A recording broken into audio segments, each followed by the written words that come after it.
Oke, di video ketiga ini kita pembahasan mengenai bagaimana menginput barang masuk ya. Jadi nanti dari sini menu pengadaan barang kita masuk ke penerimaan barang. Oke, kemudian nanti di sini ada tambah penerimaan. Nah, ini kita mulai mengisi dari data fakturnya dulu. Misalkan barang dari PBF ini, kemudian nomor fakturnya apa? Ya, bisa diisi dan tanggal faktur. Kemudian selanjutnya untuk jenis pembayaran kita kredit, tunai. Nah, umumnya kan biasanya kredit ya. Tanggal jatuh temponya itu biasanya juga 1 bulan, tanggal 1 Maret misalkan, atau tanggal 20 Maret ya. Kemudian depo penerima barang itu ada dua yang bisa kita pilih, gudang atau apotik ya. Nah, di sini kan memang sistemnya dia bisa mendukung dua stok ya, dua penyimpanan stok yang terpisah, yaitu stok apotik dan stok gudang. Namun apotik yang tidak menggunakan gudang itu nanti pilih untuk penerimaannya bisa langsung ke apotik aja, supaya stoknya dia langsung masuk ke apotik bukan ke gudang. Oke. Kemudian di sini kita cari barang yang masuk tadi, mulai dari misalkan nih barang yang masuk paracetamol tablet ya. Nah, nomor batchnya nanti bisa diisi di sini. Kemudian tanggal kadaluarsanya kita pilih tahun dulu, misalkan 2026. Kemudian tanggal 1 Februari ya, misalkan ya. Setelah itu jumlah barangnya ya sudah 20 box misalkan. Nah, ini akan kita yang masuk ke stok juga 20 box. Kemudian harganya di sini ada 22.000. Nah, harga ini terisi berdasarkan harga pembelian terakhir 22.000. Kalau ternyata misalkan sekarang harganya jadi 23.000. Nah, ini kan kita tahu bahwa ada kenaikan harga gitu loh. Untuk potongan kita bisa pakai per 100 rupiah ya. Kemudian keterangan ini bisa kita isi, misalkan nih di sini kan ada paracetamol tablet. Kita bisa isi keterangannya itu dengan contohnya pabrikannya, dari pabrikan mana. Keterangannya ini juga opsional, bisa mau diisi atau tidak terserah. Karena ini nantinya juga sebenarnya akan sangat membantu ya ketika kita melihat riwayat pembelian obat ini. Misalkan kan paracetamolnya kan bisa banyak dari pabrikan A, pabrikan B, pabrikan C. Nah, di situ kita lihat oh ternyata pabrikan C yang harganya lebih murah misalkan. Nah, itu akan kita tahu dari keterangan ini. Kenapa? Karena di paracetamol ini kita tidak sertakan informasi dia dari pabrikan mana. Jadi kita untuk banyak pabrikan, pokoknya dia paracetamol kita bikin satu data master obat yaitu paracetamol. Selanjutnya di sini HNA yang digunakan yaitu HNA yang lama yaitu 20.000 per box. Nah, apakah ini mau diganti atau tidak? Kalau misalkan diganti, maka HNA-nya akan berubah menjadi harga 23.000. Ya. Tapi kalau tidak, meskipun ada kenaikan harga, HNA-nya tetap terhitung 20.000 per box. Oke. Nah, misalkan kita lakukan perubahan, selanjutnya kita tambah barang. Nah, ini nanti kita bisa cari lagi dengan barang obat selanjutnya. Misalkan paracetamol drops, ED-nya nomor batch-nya, ED-nya 2026 tapi mungkin bulan Juni ya.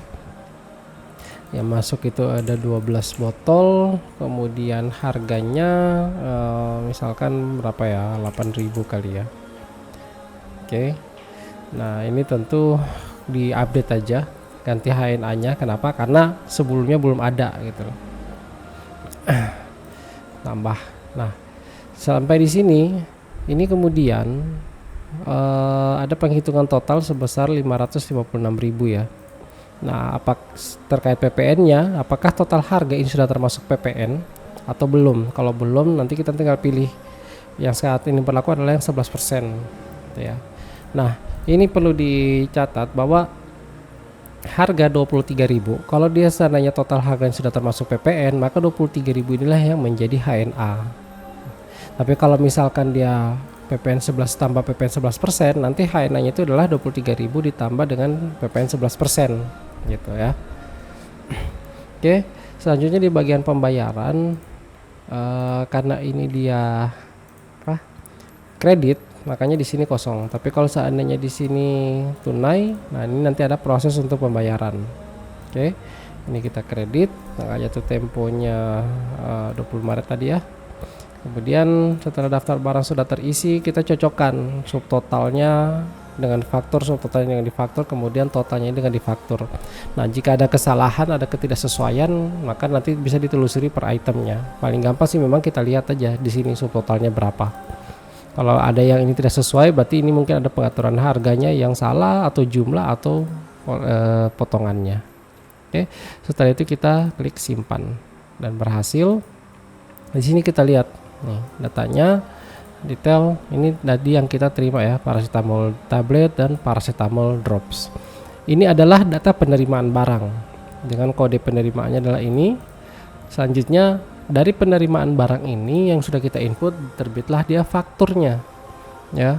Yang ini 12346 ya, 617.000 ya. Yang ini fakturnya jadi seperti ini. Dia berbeda tadi dengan penerimaan. Oke. Di sini di mana di faktur ada harga satuannya gitu. Jadi ada keterangan belum lunas dan kurang bayar 617, jadi belum bayar sama sekali. Nah, kalau seandainya sudah mau pelunasan, nanti tinggal diklik kanan sini ya, bisa kita melakukan pembayaran. Oke, jumlah bayarnya sesuai dengan di pelunasan, apakah dia sudah lunas ya. Kalau memang sudah lunas, nanti kemudian tinggal disimpan ya. Nanti dia akan berubah menjadi lunas kalau memang sudah dilakukan pelunasan. Kemudian di sini edit faktur itu sebenarnya lebih ke merubah data nomor dan tanggal faktur. Kalau misalkan ternyata dia salah mengisi data-data ini. Oke. Kemudian selanjutnya di bagian retur. Ini kalau ternyata barang yang diterima ada yang rusak ya, nanti kita bisa melakukan retur barang. Nah, bentuk penggantinya itu bisa ganti barang atau debit memo. Nah, ini tergantung lagi. Kalau dia jatuhnya debit memo, berarti dia akan dipotong nanti di faktur selanjutnya. Atau dia ganti barang, maka datanglah barang baru, gitu kan. Jumlah yang diretur berapa, nanti satuan returnya berapa, gitu kan. Misalkan dari 20 box ada satu box yang rusak, kita pilih satu box. Nah, alasan returnya terserah di sini mungkin rusak gitu ya. Nah, harganya nanti sudah sesuai. Kemudian kita simpan. Oke, setelah berhasil nanti data retur pembelian akan masuk di sini. Nah, ini karena bentuk penggantinya barang, makanya di sini ada status proses. Oke, nah nanti kita bisa klik untuk penerimaan barang yang tadi yang diganti seperti itu. Itu untuk penerimaan barang ya, sampai dengan faktur dan sampai dengan retur.